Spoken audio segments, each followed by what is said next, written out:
The Joe Rogan Experience. So when did you get interested in the subject of UFOs?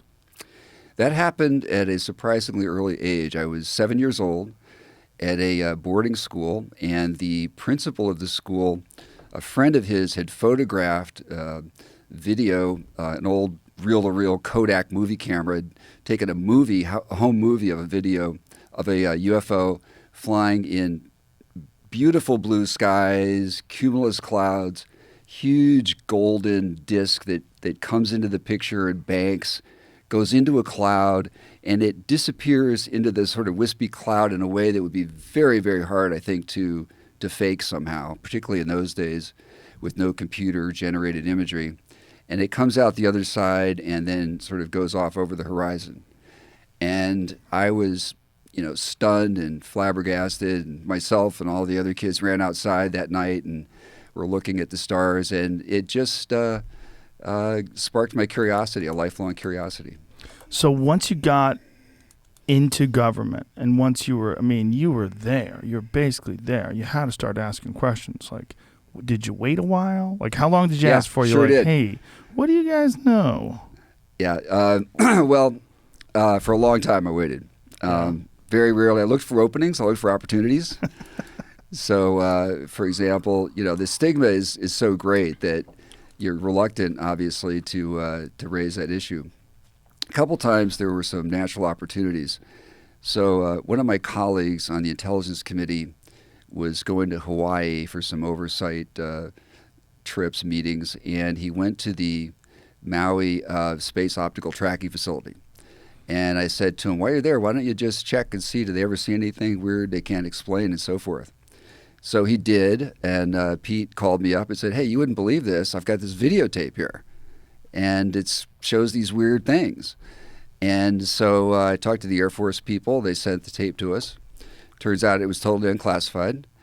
I showed it to Senator Cohen and some others, and it ended up on national TV, actually, but didn't generate any further response. Everybody just kind of threw their hands up in the air and said, well, that's interesting, but we don't know what to do with it. It was Ted Koppel's Nightline show that this tape was played on. It showed sort of 5 objects moving parallel to the ground, possibly in formation. They're in the atmosphere because they're burning, they're interacting with something. There's plasma coming off them, which wouldn't presumably be happening in space, but they seem to be too slow to be meteorites. So it was mystifying and difficult to explain, never did get an answer. Occasionally something like that would happen, but by and large, the issue almost never arose. The issue is a weird issue because if you bring it up in the wrong company or at the wrong time, you could be dismissed as a loon. Did you feel that when you were there? Like as a person who had a budding interest in unidentified flying objects and what have you, did you feel like this is a politically risky thing to discuss, especially to discuss like in serious terms? Like, do you believe in these things? Like, what are they? What do we know? Was that an issue? Absolutely.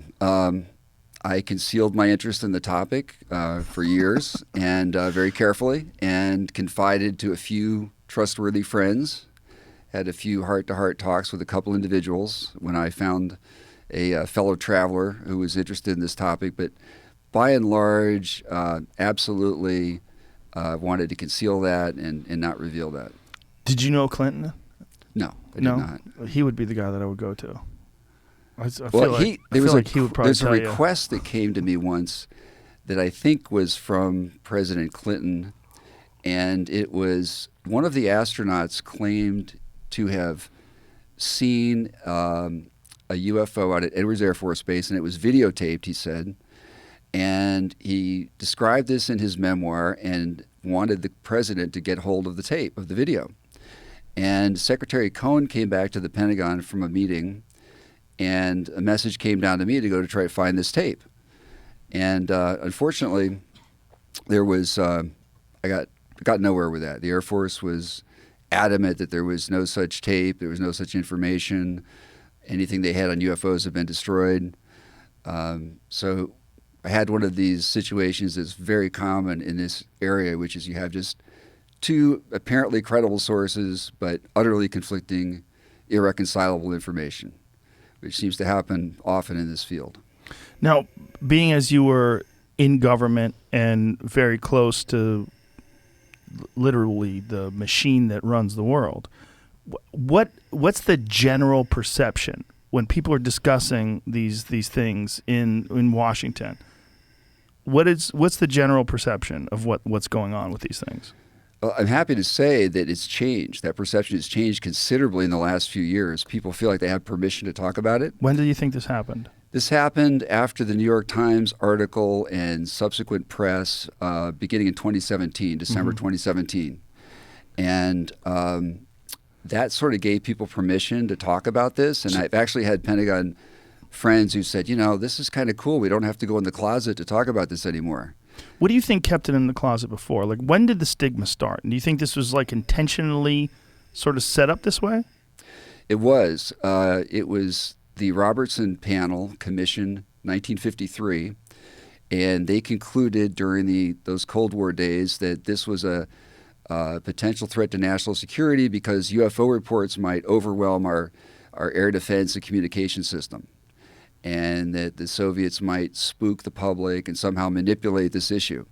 So they actually advocated in writing that this issue be debunked and discredited, and the government went ahead and did so extremely successfully, unfortunately. And this all started with the Project Blue Book, correct? Correct. It was during that era. So what was the gentleman's name that was running Project Blue Book again? Well, there were different people. The guy who went on the astronomer, Alan Hynek. Hynek. Yeah. And Hynek went on to become a believer. So he started debunking and was told, essentially, the way he reported it was that he was told to kind of debunk every single case. Everything he could find, whether it was swamp gas or, ball lightning, find some way to explain this away. But then once he left Project Blue Book, he started openly discussing these cases, and he started discussing his own belief. That's correct. And he felt badly burned as well because he was trying to carry out his mandate that the Air Force had given him.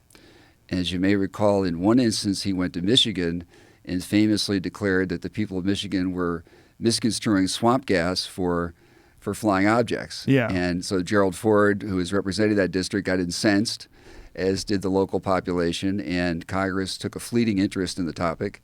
And Dr. Hynek was very embarrassed, and understandably so. It was really quite insulting to these people who had very clear sightings of these objects.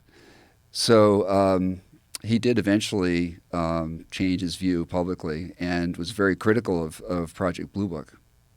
Catch new episodes of The Joe Rogan Experience for free, only on Spotify. Watch back catalog JRE videos on Spotify, including clips.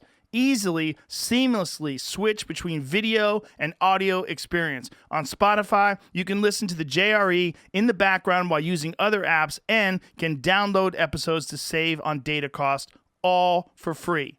Spotify is absolutely free. You don't have to have a premium account to watch new JRE episodes. You just need to search for the JRE on your Spotify app. Go to Spotify now to get this full episode of The Joe Rogan Experience.